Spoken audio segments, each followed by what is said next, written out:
बीती रात करंट लगने से युवक की मौत से आक्रोशित परिजन एवं क्षेत्रवासियों ने विद्युत विभाग के खिलाफ मोर्चा खोलते हुए मृतक युवक का शव विद्युत विभाग कार्यालय के गेट के सामने रखकर जमकर विरोध प्रदर्शन किया।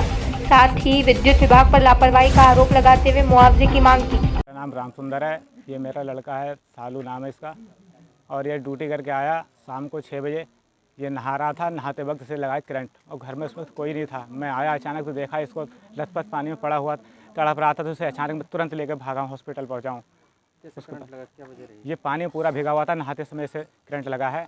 अब ये पता नहीं ज़मीन से आया कि ऊपर से आया कि नीचे से आया। ऐसी समस्या आ रही है क्या आपके यहाँ? हमारे यहाँ कम से कम आज 8 तारीख और 8-10 दिन में 8 तारीख 10 तारीख में कंप्लेंट यहाँ लिखाई गई है, लेकिन कोई पूछने नहीं आया और कोई मोहल्ले में देखने नहीं आया। कम से कम पूरे मोहल्ले में अभी पूछा जाए तो 20 घरों में ऐसे जो है डबल फेस में करंट, इसमें लाइट चल रही है। कंप्लेंट की थी आपने? कंप्लेंट लोगों ने लाइट जाने के बाद भी बल्ब जलते रहता है, जीरो लाइट जाने के बाद भी उसमें क्या कहते हैं, जो मीटर उसका होता है उसमें जो है हरा हरा करके शौक कलर आता है इतना उसमें। तगड़ा था कि सबसे पहले इन्होंने ही बॉडी को, इनको भी जोरदार उस समय झटका लगा था, लेकिन अब उस समय महसूस नहीं करा। मैं अपने आप को सर ये तो जो है लोगों ने यहाँ, मैंने तो लिखाई नहीं थी, हमारे पड़ोसियों ने कंप्लेन लिखाई, उन्हीं के द्वारा पता लगा है। मैं यहाँ था भी नहीं, ये जब हुआ है मैं दिल्ली था, दिल्ली से मैं कल पहुँचा ही था यहाँ।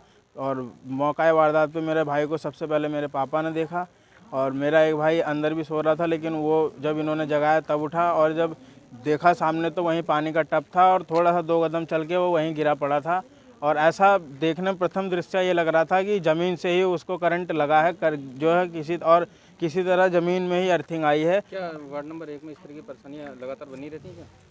हाँ, लगभग आए दिन बिजली के फॉल्ट आते ही रहते हैं। कभी हाई वोल्टेज आता है, कभी लो आ जाता है, कभी जो है वो है। कंप्लेन लिखाई है, मैं ही नहीं हूँ, मेरी बस्ती के अगल बगल के बहुत सारे लोग हैं, आप कहीं से भी पता कर सकते हैं। विद्युत विभाग की लापरवाही सामने आ रही है? हाँ बिल्कुल आ रही है, पूरी ये तो।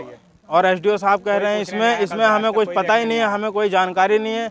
10 तारीख को लिखाई हुई कंप्लेन, एसडीओ साहब ये कह रहे हैं कि हमें कुछ पता ही नहीं है, तो कुर्सी पे बैठ के क्या कर रहे हैं वो।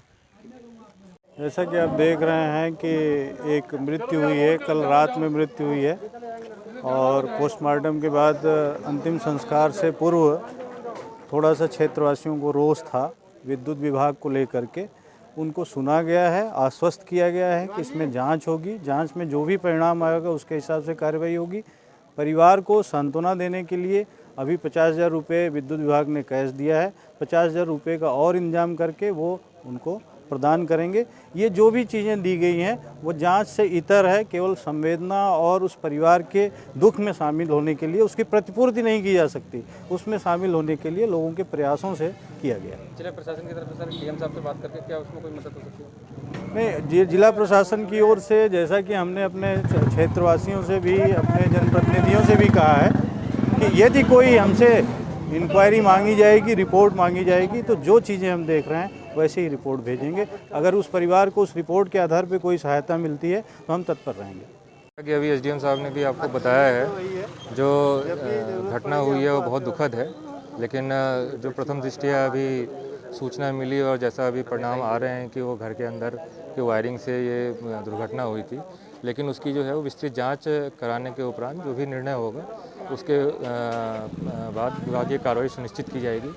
वर्तमान में अभी संवेदना जाहिर करते हुए विभाग की तरफ से एक तरह से आप ये समझ लें कि हमारी व्यक्तिगत सहायता जो हम अभी फ़िलहाल 50,000 रुपये की उनको कर रहे हैं, ये हमारे व्यक्तिगत रूप से उनको संवेदना देने के लिए ही अभी है और फर्दर जो भी जांच की कार्रवाई होगी उसके अकॉर्डिंगली हम आगे फर्दर करेंगे।